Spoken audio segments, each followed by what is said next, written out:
Good morning, everybody. I just wanted to give you a word of encouragement today.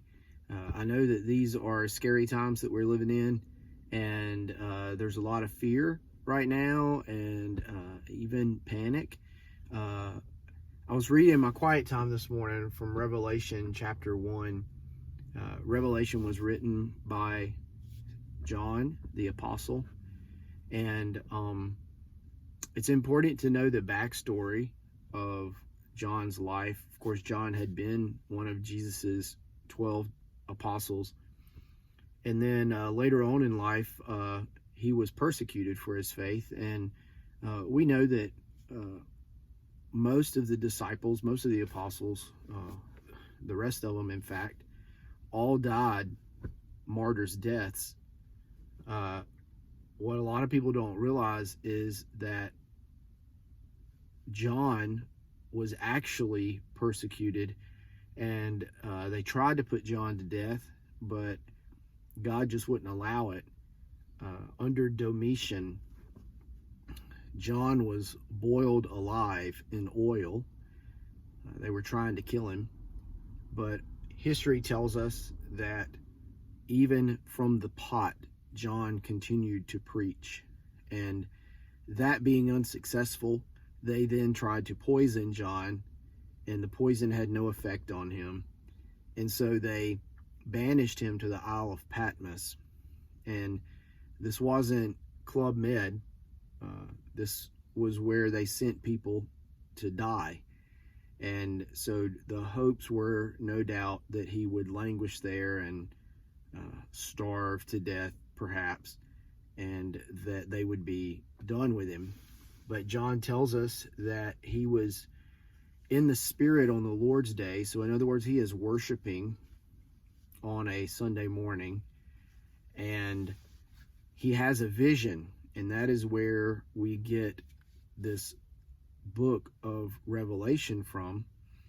And he tells us that as he is in the Spirit and as he is worshiping on the Lord's Day, he hears a voice behind him, and so he turns and he gives a vivid description of who he sees there, and it's Jesus.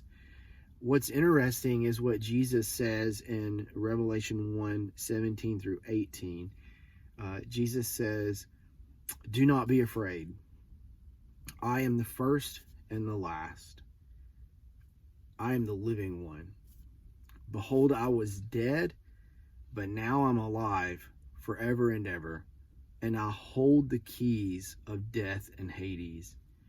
So it's interesting to me that the first thing that Jesus says to him is, "Don't be afraid."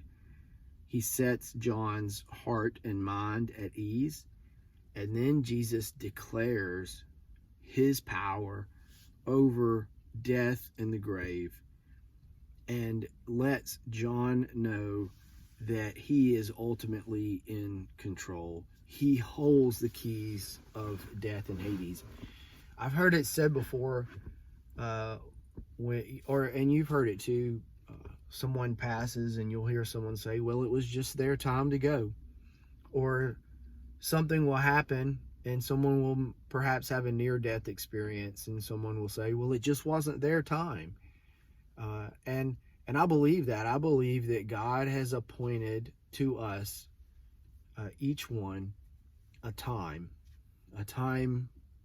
for us to leave this earth and enter into eternity.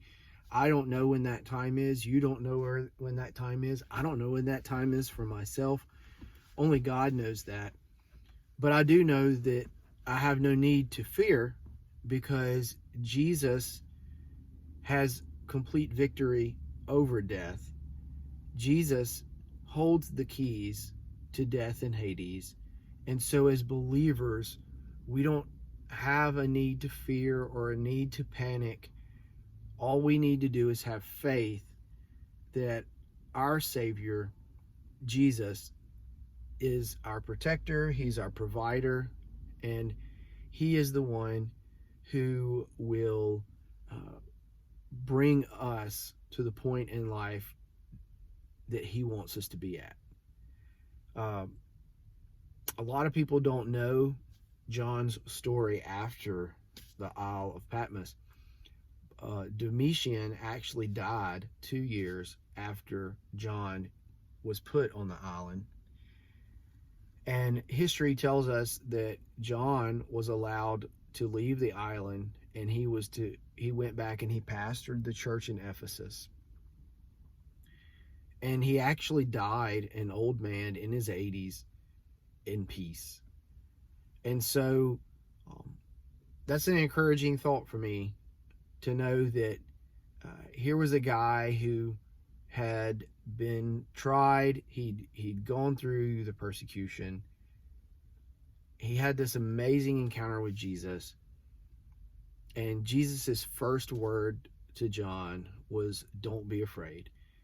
And I think part of that was because Jesus knew he was not done using John. And Jesus knew what was still ahead for John.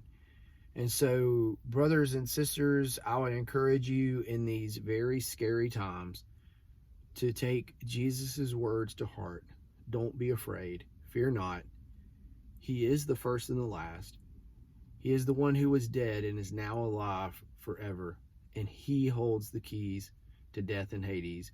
We have no reason to fear. We have only reason to trust that our Savior is in control, and that he will ultimately bring about his will if we will just trust him to do so. I hope that was an encouraging word for you. It encouraged me this morning, and I hope you have a great day.